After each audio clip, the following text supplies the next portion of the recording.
నమస్కారం శ్రీస్తుత ప్రేక్షకులకి శుభోదయం. నేను నారాయణ రెడ్డి. సో దినపత్రికలోని ముఖ్యమైన వార్తలను విశ్లేషించుకునే కార్యక్రమం కాఫీ టైమ్ సిప్ అండ్ సీకి స్వాగతం. మరి ఈరోజు మనతో ఉన్నారు సీనియర్ జర్నలిస్ట్ పొన్నూరు వెంకట శ్రీనివాసులు గారు. సో మరి వారిని అడిగి ముఖ్యమైన వార్తా విశేషాలు ఏంటో చూద్దాం. నమస్కారం గురుగారు. Good morning.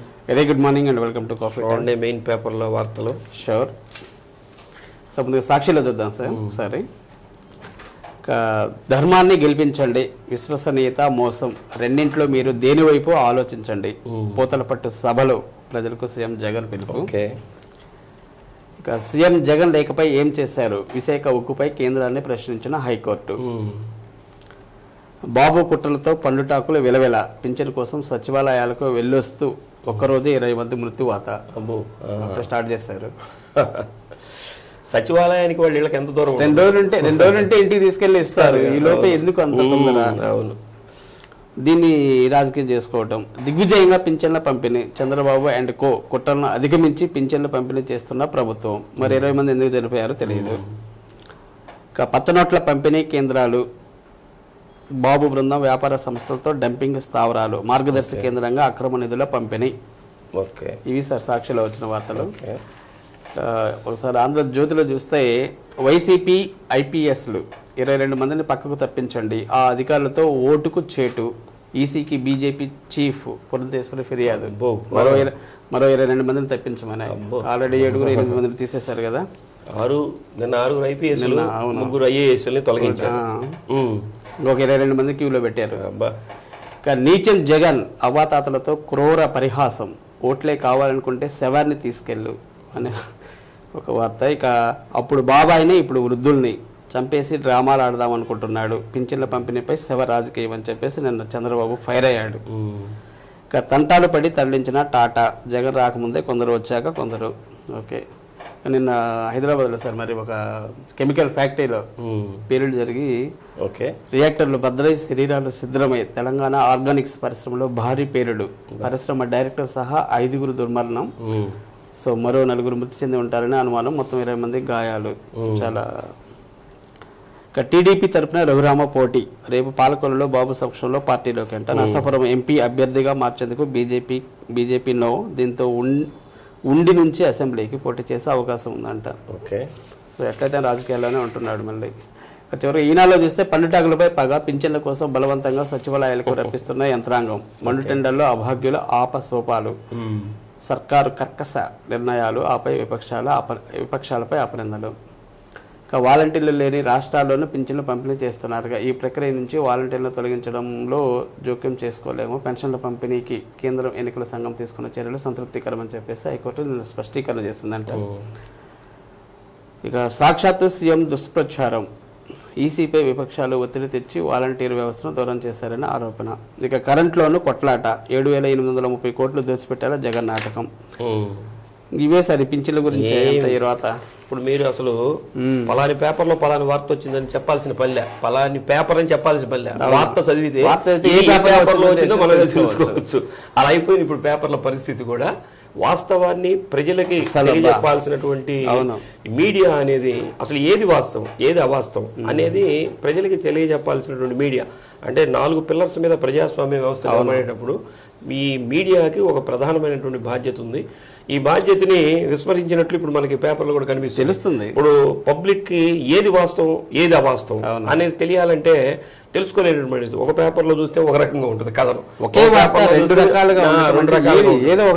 కాబట్టి ఇది ప్రజలకి మంచిది కాదు. ప్రజాస్వామ్య వ్యవస్థలో ఏ పార్టీకి ఓటు వేయాలన్నది కూడా తెలుసుకోలేని పరిస్థితి. కాబట్టి ఏం చేయాలంటే ఈ పేపర్లో కూడా ఏం చేయాలంటే ఒక ఇదివరకు ఎడిటోరియల్ పేజ్ అని ఒకటి ఉండేది, దాన్ని మేధావుల చేత రాయించేవాళ్ళు, వాళ్ళ అభిప్రాయాన్ని తూచా తప్పకుండా దాంట్లో రాసేవాళ్ళు. ఇప్పుడు అలా రాయట్లా, వాళ్ళ భావజాలానికి అనుకూలమైన వాళ్ళ చేత వ్యాసాలు రాయించి దాంట్లో వేస్తున్నారు.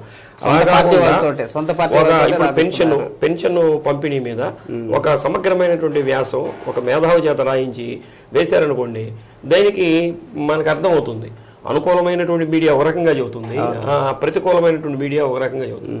ఏదేమైనా సరే పింఛన్ పంపిణీ అనేది నిన్నటి నుంచి ప్రారంభమైంది. ఎన్నికలు వచ్చినాయి కాబట్టి ఎన్నికల సంఘం ఆధీనంలోకి వెళ్ళిపోయింది. కాబట్టి దాన్ని ఎవరు ఏం చేయలేరు.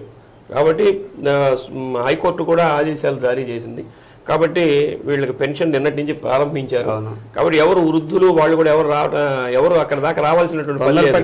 ఇవాళ రేపో ఇస్తారు, 1-2 రోజుల్లో మునిగిపోయేది ఏముండదు. కాబట్టి మీ డబ్బులు మీ దగ్గరికి చేరుతాయి. కాబట్టి ఇప్పుడు పేపర్లో చూసినటువంటి వార్తలను బట్టి మీరు ఎవరు వృద్ధులు ఎవరు రావాల్సినటువంటి పని లేదు, వాళ్లే మీ ఇంటి దగ్గరికి ఇవాళ రేపో తీసుకొచ్చి కూడా ఇస్తారు. కాబట్టి 6వ తేదీలోపు అందరికీ చేరవేస్తారు సార్. 6వ తేదీలోపు మీ ఇంటికి వచ్చి మీకు ఇస్తారు. ఎటువంటి ఇబ్బందులు పడాల్సిన అవసరం లేదు. అది ఎవరికి అనవసరంగా ఎండలోకి వెళ్ళి. నెక్స్ట్ వార్తలు చూడండి సార్. ఇక మన ప్రకాశం జిల్లా వార్తలకు వస్తే నిన్న ఎన్నికల కంట్రోల్ రూమ్ హెల్ప్ డెస్క్ ఏర్పాటు అంట. ఎన్నికల control room already command control room అని చెప్పి ఒకటి ఏర్పాటు చేశారు, అన్ని శాఖల యొక్క సమన్వయంతో పనిచేసుకోవడానికి. అయితే దానికి టోల్ ఫ్రీ నెంబర్ కూడా ఇచ్చారు. కానీ ఇప్పుడు పబ్లిక్ నెంబర్ కూడా ఒకటి ఇచ్చారు. పబ్లిక్ కి సంబంధించి ఈ జిల్లాలో ఉన్నటువంటి అన్ని నియోజకవర్గాల్లో ఏదైనా అక్రమాలు జరుగుతున్నా, ప్రజలకు ఏదైనా ఇబ్బంది కలిగించినా సరే దానికి సంబంధించి ఒక నెంబర్ ఇచ్చారు. దీని కనుక వాళ్ళు రిపోర్ట్ కనుక చేస్తే వాళ్ళ మీద యాక్షన్ తీసుకునే దానికి అవకాశం ఉంటుంది. దీనికి ఆ కంట్రోల్ రూమ్ నెంబర్ కూడా ఇచ్చారు. దీన్ని మనం స్క్రోలింగ్లో కూడా పెడతాం అనుకోండి. ఇప్పుడు కమాండ్ కంట్రోల్ రూమ్ నెంబర్ 08592288599 288-599 అన్నటువంటి నెంబర్ని ఇది జిల్లా వ్యాప్తంగా కూడా ఉపయోగపడుతుంది. మళ్ళీ ఒక్కొక్క నియోజకవర్గానికి ఇంకొక నెంబర్ కూడా ఇచ్చారు. మన అన్ని నియోజకవర్గాలు మనం చెప్పడం అంటే కుదరదు కాబట్టి ఒంగోలు నియోజకవర్గం వరకు 08592288099 288-099 అన్నటువంటి నెంబర్ని ఒంగోలు నియోజకవర్గానికి సంబంధించి ఏదైనా మీకు ఇబ్బందులు ఎదురైనప్పుడు వీళ్ళకి తెలియజేయచ్చు. మిగతా అన్ని నియోజకవర్గాల గురించి ఇచ్చారు కాబట్టి అది మనం స్క్రోలింగ్లో పెడతాం. కాబట్టి దీన్ని మన ప్రేక్షకులు కూడా ఫాలో కావచ్చు. Okay sir. ఇక బాలనేని ఇంటింటి ప్రచారం ఎలా జరుగుతుంది? ఇంటింటి ప్రచారం బాగా జరుగుతుంది. నిన్న 37వ డివిజన్లో ఒక 50 కుటుంబాలు వాళ్ళు పార్టీలోకి ఆహ్వానించారు. గోలి తిరుపతిరావు గారి ఆధ్వర్యంలో ఈ కార్యక్రమం కూడా అక్కడ సుజాత నగర్ ఆ ప్రాంతంలో జరిగింది. అలానే 17వ డివిజన్లో పెళ్ళూరు దగ్గర ఇంటింటి ప్రచారాన్ని కూడా వారు నిర్వహిస్తున్నారు. 4-5 రోజుల నుంచి పెళ్ళూరు మీద కాన్సన్ట్రేషన్ చేసినట్టున్నారు. అక్కడే వారి ఇంటింటి ప్రచారాన్ని కూడా నిర్వహిస్తున్నారు. ప్రతి ఇంటికి సంక్షేమ పథకాలు అందుతున్నాయా లేదని వాళ్ళు అడగటం అది కూడా చేస్తున్నారు. అలానే బాలినేని శ్రీనివాసరెడ్డి గారు సతీమణి సచీదేవి గారు వాళ్ళ కోడలు శ్రీకావ్య గారు కూడా 15-19 డివిజన్లో వాళ్ళు కూడా ప్రచారం చేస్తున్నారు. 19వ డివిజన్లో హౌసింగ్ బోర్డు కాలనీలో సచీదేవి గారు, 15వ డివిజన్లో ఏమో శ్రీకావ్య గారు ఎన్నికల ప్రచారాన్ని రెగ్యులర్గా మొత్తం మీద విరామం లేకుండా నిర్వహిస్తున్నారు. ఎండలకి ఎలాగా ఇక ఎక్కువ మందికి ఆరోగ్యశ్రీ సేవలు అందించాలని చెప్పేసి ఆరోగ్యశ్రీ సేవలు బాగా విస్తృతంగా అందించాలనే ఉద్దేశంతో ప్రభుత్వం కూడా దీని కొన్ని సేవలు కూడా పెంచింది. అయితే దీంట్లో అంటే నాకు కొంతమంది చెప్పినటువంటి ఫీడ్బ్యాక్ ఎలా ఉంటుందంటే మేము వెళ్ళినటువంటి దానికి ఆరోగ్యశ్రీ వర్తించడం అది నేను ప్రత్యక్షంగా చూస్తాను. మా మామని తీసుకెళ్తే వాళ్ళు పెట్టుకోలేదు ఆరోగ్యశ్రీ. అది ఆరోగ్యశ్రీ ఏదో కారణాలు చెప్పేసి మనకేమో ప్రచారంలో ఏమో ఎక్కువ సేవలు ఉన్నట్లు తెలుస్తుంది. కానీ ప్రత్యక్షంగా అక్కడికి వెళ్ళిన తర్వాత దీనికి సంబంధించినటువంటిది లేదండి. దీంట్లో కూడా ఈ హార్ట్ అటాక్ కు సంబంధించి కూడా దీంట్లో చాలా రకాలు ఉన్నాయి. దీంట్లో కొన్ని మనకి అప్లికబుల్ అవుతాయి అని అంటున్నారు. మన సామాన్య మానవుడికి ఇవన్నీ తెలియదు కాబట్టి మొత్తం మీద నిన్న ఆరోగ్యశ్రీకి సంబంధించినటువంటి director of medical education doctor Raghunandan గారు మన జీజీహెచ్ని అట్లా మెడికల్ హాస్పిటల్ ఇది ఉంది కదా వైద్య కాలేజీ దాన్ని కూడా వారు పరిశీలన చేయడం జరిగింది. అక్కడ ఉన్నటువంటి సెంట్రల్ ల్యాబ్ని, ఐసీయూని, మెడికల్ రికార్డ్స్ని కూడా పరిశీలించారు. ఆరోగ్యశ్రీ సేవలు విస్తృతంగా ఏర్పాటు చేయాలి, వాళ్ళకి అందించాలనేటువంటి ఉద్దేశంతో జీజీహెచ్లో వాళ్ళకి చెప్పడం జరిగింది. ఇది జీజీహెచ్లో చెప్పడం కాదు, జీజీహెచ్లో ఎడిదిరిగి ఉచిత వైద్యం అందిస్తారు, అన్ని రోగాలకు అందిస్తారు. ఈ ఆరోగ్యశ్రీ నిర్వహించేటటువంటి ప్రైవేట్ హాస్పిటల్స్ మీద వీళ్ళు ఈ తనిఖీలు ఇవన్నీ నిర్వహిస్తే బాగుంటుంది. కాబట్టి బలాని వైద్యం బలాని వాళ్ళు ఎలా చేయించుకున్నారు ఎలా అనేది విషయాలు కూడా తెలుస్తాయి. అలానే ఇప్పుడు ముఖ్యంగా దానికి వాటర్ సమస్య ఎక్కువ ఉంది. చాలా మంది వస్తుంటారు, తాగునీటికి సమస్య కూడా ఉంది అని ఆయన దృష్టికి తీసుకొచ్చారు. దాని మీద కూడా ప్రత్యేకమైనటువంటి చర్యలు తీసుకుంటా అన్నారు.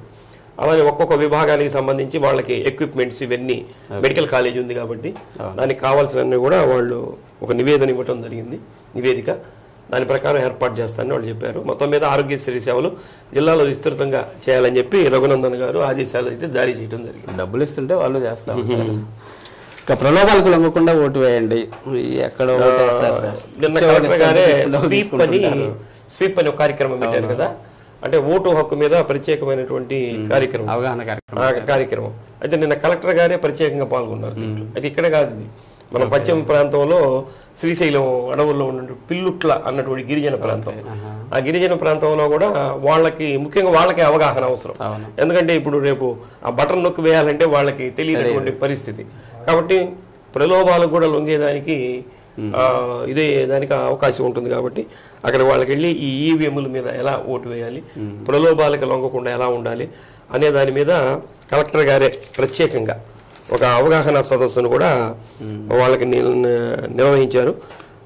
ప్రలోభాలకు లొంగకుండా ఓటు వేస్తాం అని వాళ్ళ చేత ప్రతిజ్ఞ కూడా చేయించినట్లు తెలుస్తుంది.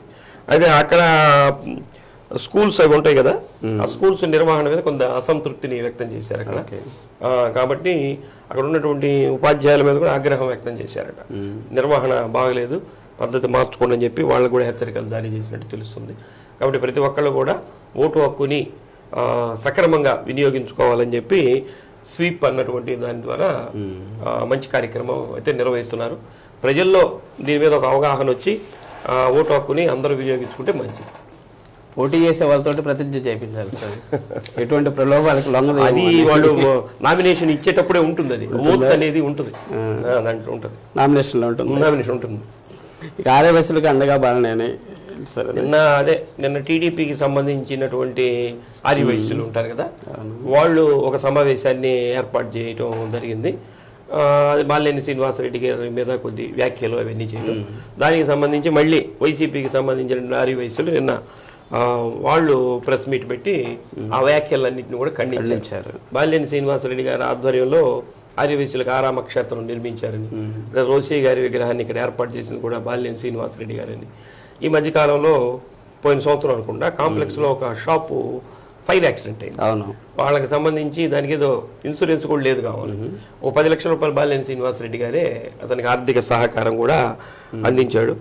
అలానే గోశాలకు సంబంధించినటువంటి సమస్య ఉంటే దాన్ని కూడా పరిష్కారం చేశారు.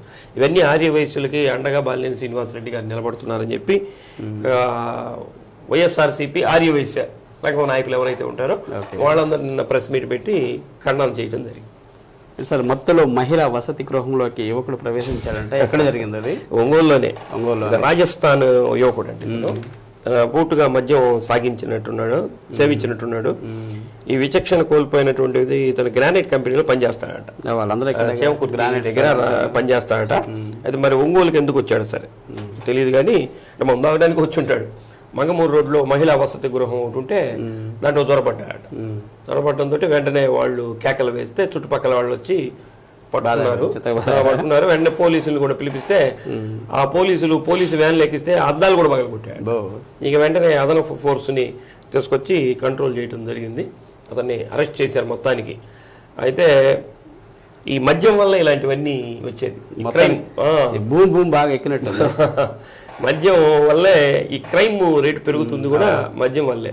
కాబట్టి ఈ మద్య నిషేధాన్ని పార్టీలు ప్రధానమైనటువంటి భూమి పెట్టు. ఎందుకంటే మేము ఉచితాలు అవి ఇస్తాం అని చెప్పేదానికన్నా ఈ మద్య నిషేధం మీద కనుక ఒక ప్రత్యేకమైనటువంటి ఇది పెడితే సామాన్య మధ్య తరగతి వర్గాల వాళ్ళు సంపాదించేది వాళ్ళకంతా మిగిలిపోతుంది కాబట్టి ఉచితాలు ఇవ్వాల్సినటువంటి అవసరం కూడా ఉండదు. కాబట్టి ఈ మద్య నిషేధం మీద కనుక ఒక ప్రత్యేకమైనటువంటి దృష్టి పెడితే అందరూ అన్ని పార్టీలు కూడా, ఒక పార్టీ అని కాదు అన్ని పార్టీలు కూడా ఒకసారి మాట్లాడుకోరు వాళ్ళందరూ కూడా మద్య నిషేధం అమలు చేయాల్సిందే అని చెప్పి కనుక పెడితే యువతరం బాగుపడతారు, ఇటువంటి క్రైమ్ రేటు కూడా తగ్గుతుంది, కుటుంబాలు బాగుపడతాయి, ఇవన్నీ కూడా బాగుండేదానికి అవకాశం. సో యూత్ మరీ చెడిపోతున్నారు. ఇంటర్మీడియట్ పార్టీ అని అంటే ఈ రోజుల్లో మద్యంతో ముడిపడి ఉంది ప్రతి పార్టీ కూడా. కాబట్టి ఇటువంటి సంస్కృతి బాగా వేళ్ళు కోల్పోయింది. కాబట్టి ఆ మద్యం మొత్తం ఎక్కిన తర్వాత వాడు ఏం చేస్తున్నాడు, విచక్షణ కోల్పోతాడు. అంటే పోలీసు వ్యాన్కు ఉన్నటువంటి అద్దాలే పగలు కొట్టాడంటే వాడు ఇంకెవరిని లెక్క చేస్తాడు చెప్పండి. అంటే అంత క్రూరత్వంగా ఆ మైండ్ని మార్చేస్తుంది మొత్తం అనేది. కాబట్టి ధైర్యాన్ని తీసుకొస్తుంది, ధైర్యం కాదు మూర్ఖత్వం, ధైర్యం కాదు మూర్ఖత్వం. దిగిపోయిన తర్వాత మామూలుగా ఉంటాడు. కాబట్టి ఆ క్షణంలో మీరు చేసేటటువంటి పని తర్వాత చాలా రోజుల పాటు దానికి శిక్షణ అనుభవించాల్సినటువంటి పరిస్థితి వస్తుంది. కాబట్టి మద్యం జోలికి ఎవరు వెళ్లకుండా ఉంటే చాలా మంచిది. చెత్తకి నిప్పు పొగతో ముప్పు ఈ చాలా చోట్ల నేను చూశాను. గుంటూరు రోడ్లో ఇప్పుడు అసలు మనకి డంపింగ్ యార్డ్ అనేది ఏర్పాటు చేశారు. అవును, గుత్తికొండారపాలెం దగ్గర డంపింగ్ యార్డ్. కాబట్టి ఇప్పుడు క్లాప్ మిత్ర అనేది ఉన్నారు కదా, మన ఇళ్ల దగ్గరికి వచ్చి చెత్త తీసుకెళ్ళటం, దాన్ని తడి చెత్త పొడి చెత్త వేడి చేసే కార్యక్రమాన్ని కూడా పెట్టారు. దాన్ని తీసుకెళ్ళి అక్కడ డంపింగ్ చేయడం కూడా జరుగుతుంది. మరి ఎందుకో ఈ మధ్య కాలంలో ఈ రోడ్లకు ఇరువైపులా వేశారట. మరి నగరపాలక సంస్థ అధికారులు దీని గురించి ఏం చేస్తున్నారు, దీన్ని తరలించకుండా అక్కడే నిప్పెందుకు పెట్టారు? ఈ నిప్పు పెట్టడం వల్ల గుంటూరు రోడ్లో పొగంతా వచ్చేసి ఈ జనాలందరికీ బాగా ఇబ్బంది కలిగిందంట. చాలా ఇబ్బంది సార్. వాహనదారులకి కళ్ళలోకి పోవటం, దగ్గు రావటం, యాక్సిడెంట్లు కూడా దొరుకుతాయి దీనివల్ల. అక్కడ ఉన్నటువంటి చెట్లు ఇవన్నీ కూడా మారిపోవడం జరిగిందట. అదే నగరపాలక సంస్థ అధికారుల దృష్టికి తీసుకెళ్తే దాన్ని ఏదో స్ప్రే చేసి, వాటర్ స్ప్రే చేసి ఏదో ఆపినట్టున్నారు. మొత్తం మీద ఇటువంటి వేసిన వాటి మీద చర్యలు తీసుకోకపోగా, ప్లస్ అక్కడ వేస్తుంటే ఇంత చెత్త వేసిన దాకా వాళ్ళు ఏం చేస్తున్నారు అర్థం కాని పరిస్థితి. కాబట్టి ఇటువంటివి లేకుండా చేస్తేనే శుభ్రంగా ఉండేదానికి. పరిశుభ్రత ఎక్కడుంది సరే, ఫ్లైఓవర్ కారించి అటు పోతుంటే సరస్వతి స్కూల్ దగ్గర అయితే మరీ దారుణంగా ఉంటుంది సార్. అసలు రోడ్డు అమ్మ టీటు పోతే అట్లా నడి టౌన్ లో అది ఇక్కడ ఇదే కదా సార్. అసలు లోకల్లో కూడా చిమ్మేసి ఎత్తిపోయకుండా ఎక్కడికక్కడ నిప్పు పెట్టేస్తున్నారు.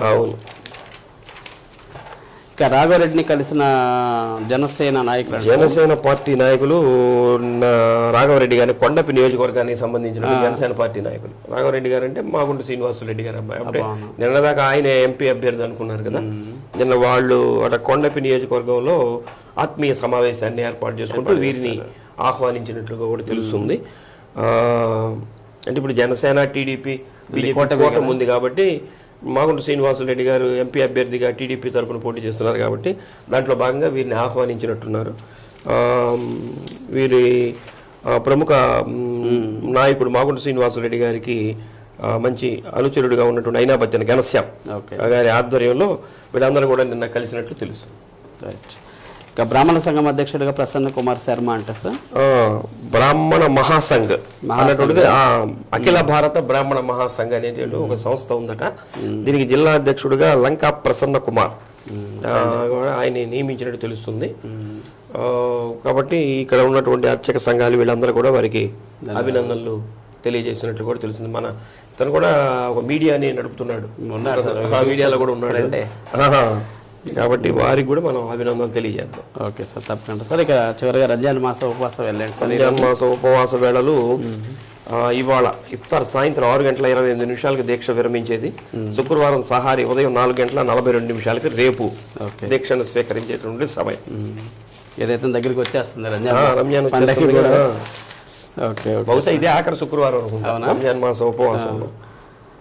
Okay okay, thank you sir. మరి కొన్ని ముఖ్యమైన అంశాల మీద చక్కటి విశ్లేషణ అందించారు. Thank you. మరి చూసారు కదండి ఈనాటి కాన్ఫిడెన్స్ పెండ్స్ కార్యక్రమం. తిరిగి రేపు ఉదయం మరికొన్ని ముఖ్యమైన వార్తలతోటి మీ ముందు ఉంటాం. అంతవరకు చూస్తూ ఉండండి శ్రీ సత్య నెట్వర్క్. Thank you.